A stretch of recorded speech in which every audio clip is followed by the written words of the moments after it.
Buenos Dias, Gunners Collective TV. Back at it, you already know. Like a torta with some snack habits. Bye up, bye up. Let's get to the intro.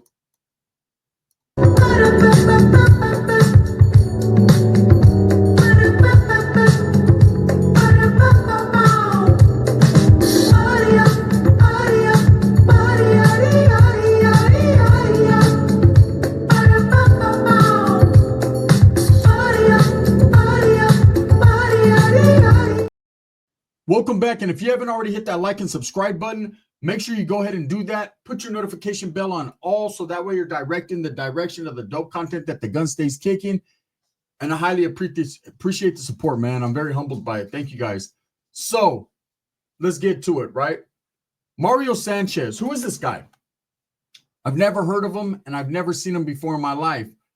But that doesn't necessarily mean that he wasn't somebody within the Norteno organization, the Norteno movement.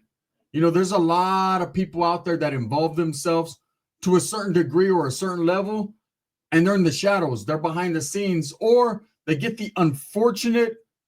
caught up in an unfortunate situation and they get slammed and validated, and you don't even know who they are.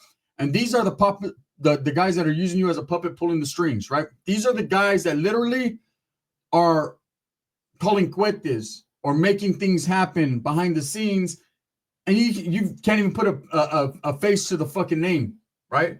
Now, I've been seeing this guy pop up a lot on social media. I think Dubs was probably the first content creator to actually do a video on him. And I seen the reasoning behind it. The video was based upon inaccuracies, certain things that happened in certain places that Dubs actually did time. And he was concerned with the fact that some of the details in the content was being misleading. Now, this is how I am. I'm a firm believer in this. As long as your content is not disrespecting anyone to a serious level. If you're clowning, if you're having a good time, if you're putting out comedy or whatever, so be it. Now, that doesn't necessarily mean that everybody's going to take it with a grain of salt. Everyone's going to fucking respect it because literally no matter what you do, you're talking about someone else. And that's just a fact. Whether it's me, Dubs, or anyone else, someone's getting talked about.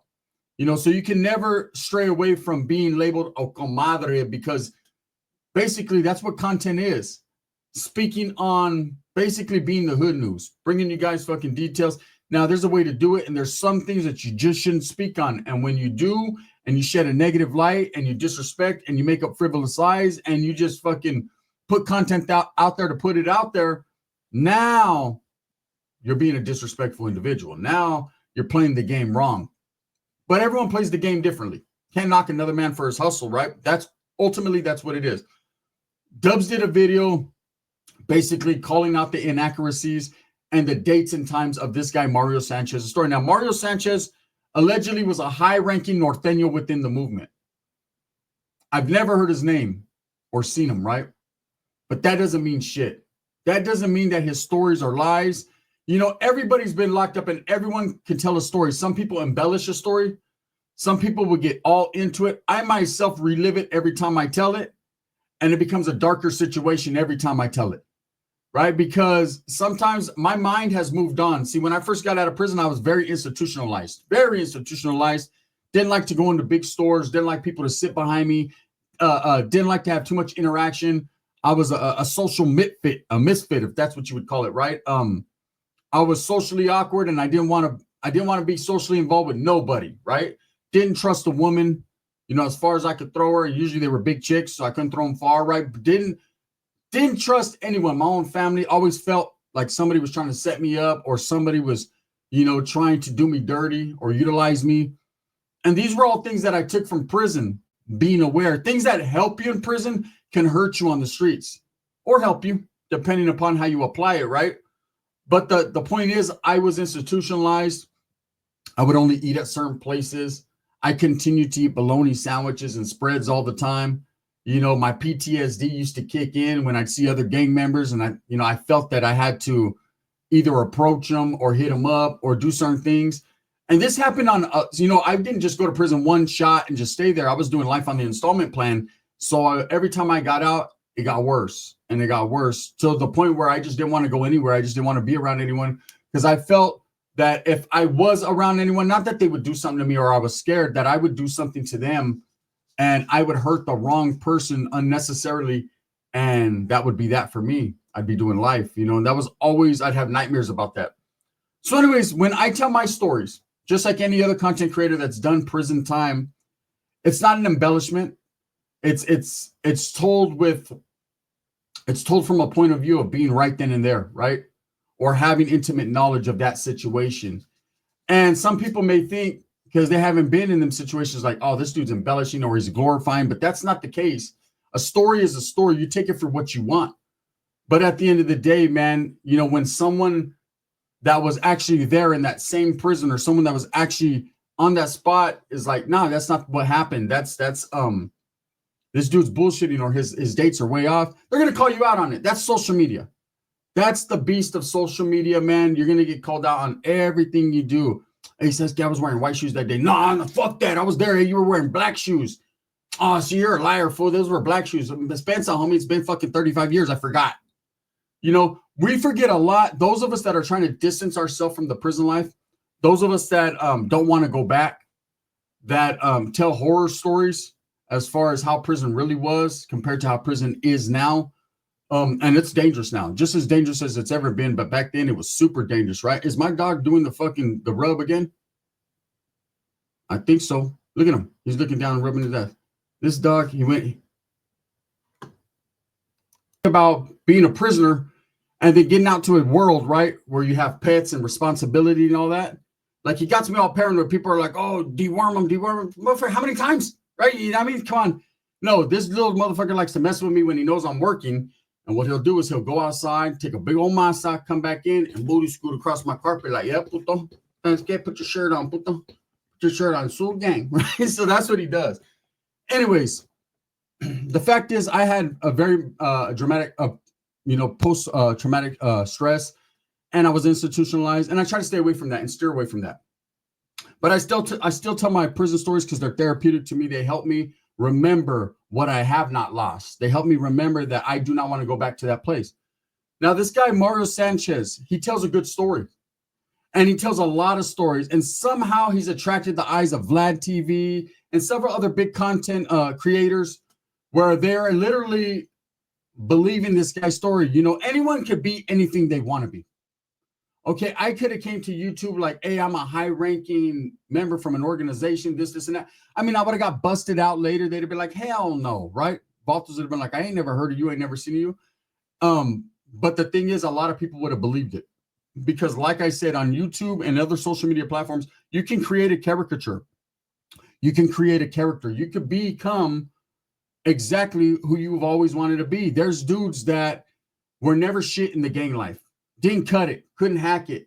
Wasn't that they were a bad person. They just didn't have what it takes to even be around the barrio or even necessarily to make it through county jail or reception or the main line in prison or the other side in prison.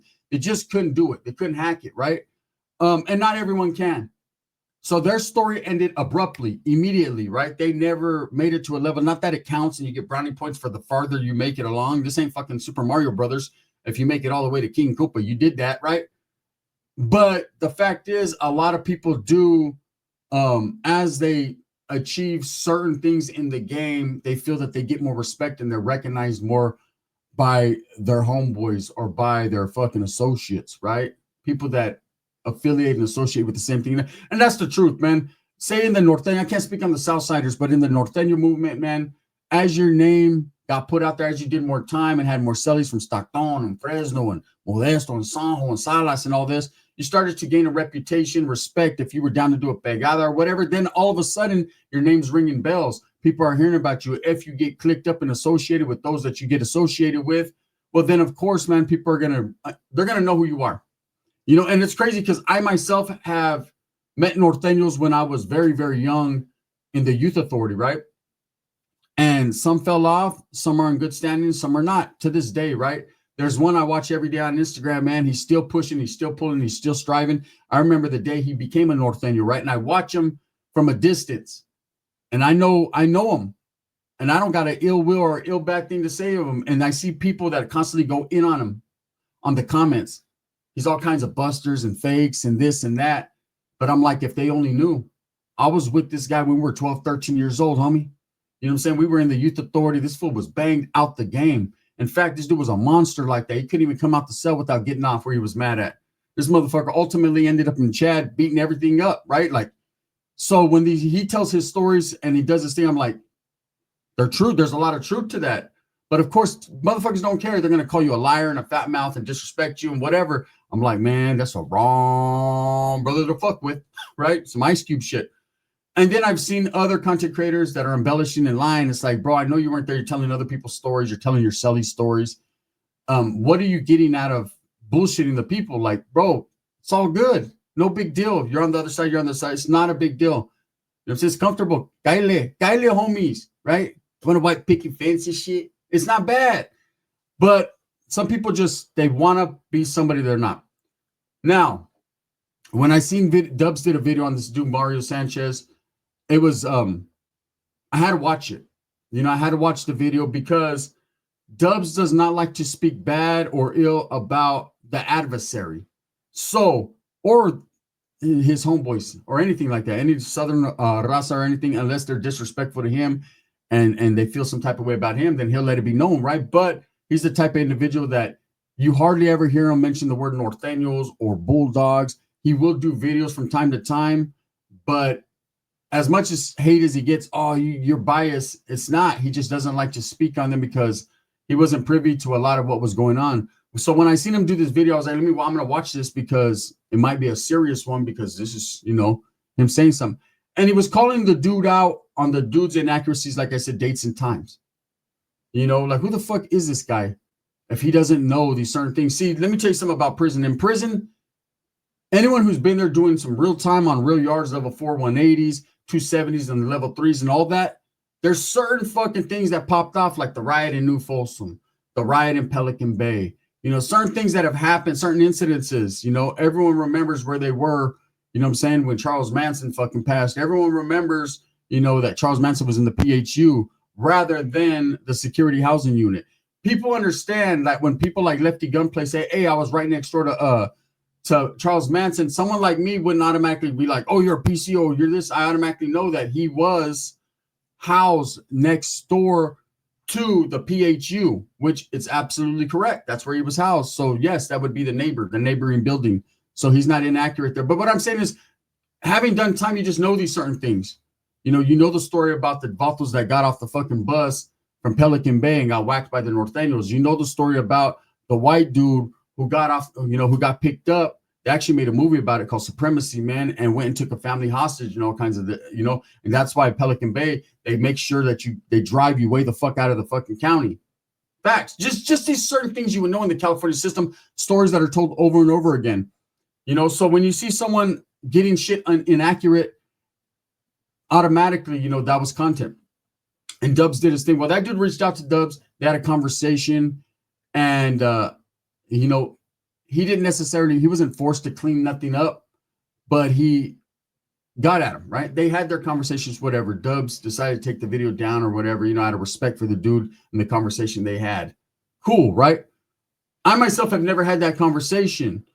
When I see a guy pop up on Vlad TV, I seen Boxer Mendoza, Paradigm Media News. Go check him out, right? I'm saying go check him out before Mile High knocks him out. But go check him out. So when I see a guy like that, I know his G file, right? I know his resume. There's no doubt about it, man. No matter the little tit and tat fucking shit that me and Boxer do, clowning each other and talking shit, and there, you know, and there's room for that. We do that, right? I still cannot deny the fact that he was what he was, that he was a high-ranking member of an organization, that he lived that life, and that his name was ringing bells. That's facts. That's truth. There's no lying it, disputing it. It just is what it is, whether you like him or not. And I tend to not like him, but I don't lie about him. It's the facts, right? He was that guy, or one of them guys. And so when he tells a story on Vlad TV or any other thing, I listen closely because he could tell a damn good story. Now, is everything going to be accurate? Pretty much going to be accurate, besides the things that he fucking embellishes, and that's just that. But he really was that. He was that guy. So everyone knows. when it comes to other dudes, you know what I'm saying, like black gang members that were a part of something, or even Southsiders that were a part of something, or even more, dudes that you know that were about it, you could tell their mannerisms, the way they were. Now with this dude Mario Sanchez, I'm not gonna say that he was not about it, not at all. I don't know him to be speaking ill on his name at all. Some of the stories do seem like embellishment, but they're fucking his stories. You know, I'm seeing a lot of people, who is this guy? They're disrespecting him. He looks like this guy, or he looks like that guy. And they're judging him by how he looks. Look, when I first seen him, I was like, who's that fucking Mike the Situation from Jersey Shore? Right? I didn't know who the fuck that was. I said, again, that fool looks like a Timu version of John Diesel. I just didn't know who he was, right? But that didn't mean I was quick to judge him at all. So I listened to what he said on Vlad TV. And a lot of the things he spoke on do happen in prison. You know, and like I said, I don't know where Vlad and all these guys figured out that this guy was somebody, whether he just put it on social media or he's got something going on for them to figure it out. But my thing is, I'm not here to knock that guy. He's never disrespected me. People are like, oh, Gun, put it out there. Let us know, if expose him. Let us know if he was a real one. Look, I don't know everybody, homie. And everybody don't know me. I did what I did for the cause. I made certain sacrifices. I made a lot of foolish fucking decisions in my life that kept me away from my children and my family, and for becoming something I could become that was better, right? But I don't regret nothing. There's no regrets in life. I did what I did, and it made me the man that I am, and I'm going to continue to push, pull, and strive in that, with that thinking. You know, this guy seems like he's trying to do something good. He's trying to do something better, right? Maybe telling his stories, you know, is not for maybe he's not doing it for money. Maybe he's not doing it for fame. Maybe he's just doing it because it helps him. Again, I might be giving him too much of the benefit of the doubt. Maybe he's doing it for all the inaccurate and the wrong reasons. You know, whatever the case may be, those are his fucking stories. Let him tell them.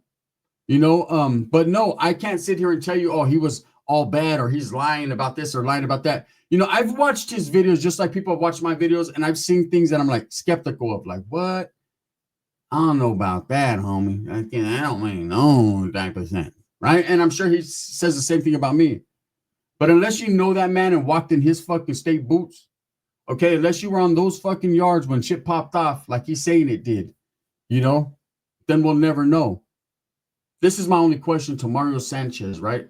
And you don't have to reach out to me or none of that, bro. It's just a question. I don't even need an answer, bro. I pretty much know what's up, right? But my thing is, why do you always have to be a shot caller? Why do you always have to be the one doing this? And I'm not saying necessarily him, everybody.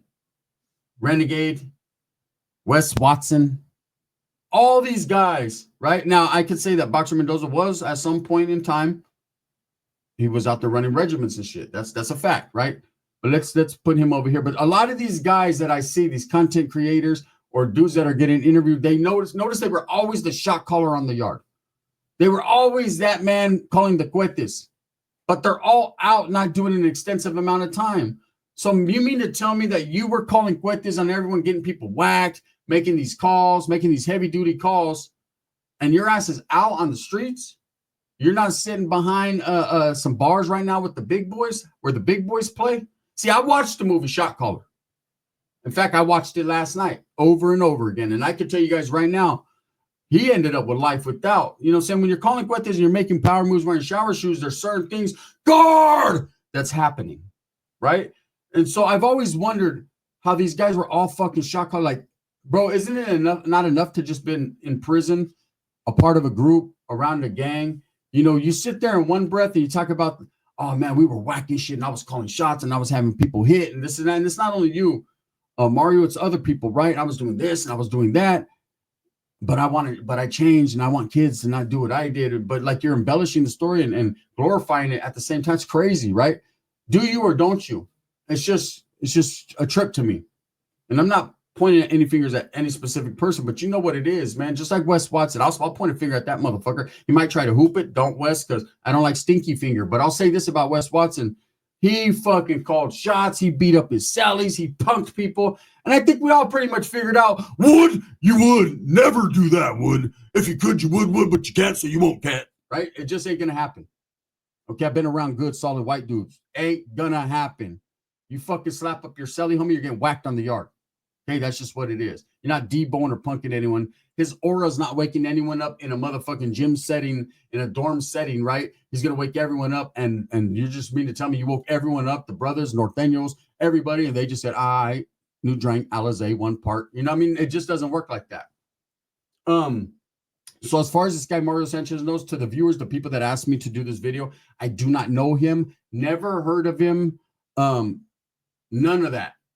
You know, and so I'm not saying he wasn't calling shots like he says he was, but I'm saying that I never heard about it. That doesn't mean it didn't happen, right? No disrespect to this man, and I don't know who the fuck told Vlad TV and these guys about him. You know, maybe they know something I don't know. But having done time around real Norteños, I will say all Norteños move differently. Does this guy look the part? No. Not necessarily, but I've met some dudes, you'll look at them, you'll be like, oh, hell no, and they are the ones calling shots. They are the ones really doing that thing. Then I met some vatos all blasted back, big old roshas, all crazy looking, and that vato fucking can't even find his pee-pee. You know what I'm saying? He's pissing all over himself. So it's not about what you look like. It's about this right here. And in prison, the most powerful thing is the mind. I got that from The Beast on that movie, but it's the truth, right? The most powerful weapon you can have is your mind. If you could outthink someone, if you could out-strategize, if you could maneuver or manipulate, then you're him. You did that, right? And that is the greatest art of war right there. You can go, anyone can pick up a fucking a piece and go out there and whack someone. But can you figure out how to stop that man from whacking you with just your mind? Very hard thing to do once someone is committed, especially in the California prison system. So again, for this guy, man, I don't know who the fuck he is. I'd appreciate if people stop asking me, what do you think? What do you think? What do I think? I think fucking some of his stories are crazy. I think some of his stories might be bone dry, but at the end of the day, that's just my thoughts. That doesn't necessarily make it a truth or not. But if you ask me, like, hey, was this about the fucking functioning hardcore? It's his story. I said, let him tell it. With that being said, thumbs up or thumbs down. Heavy's going to be the head that wears the crown. I'm going to continue to strive, struggle, and strive for what I truly believe in, and that's the betterment of all people, man. Shout out to that vato Mario Sanchez. I see you, homie. Oh, one more thing I wanted to say. All these guys that are running around talking about, we're trying to stop kids from gangbanging. We're trying to show them a different life. We're trying to stop lying to yourself, bro. And stop lying to them. You don't give a damn about what happens. All you give a fuck about is being famous and getting your money, you know, because you know, like I know, that there ain't nothing you could do. You know, hey, if a person wants it, they're going to seek it. That's what I learned a long time ago. You know, you want to walk the right path, take care of your children, make sure that they're safe, make sure that you show them something better, and maybe you could save some kids. Start with your own first, right? You can't have children be putting them in danger and talking about, I'm trying to save everyone else's. Send me some money. Fuck. It's crazy. I'm out. The gun. Bang, bang.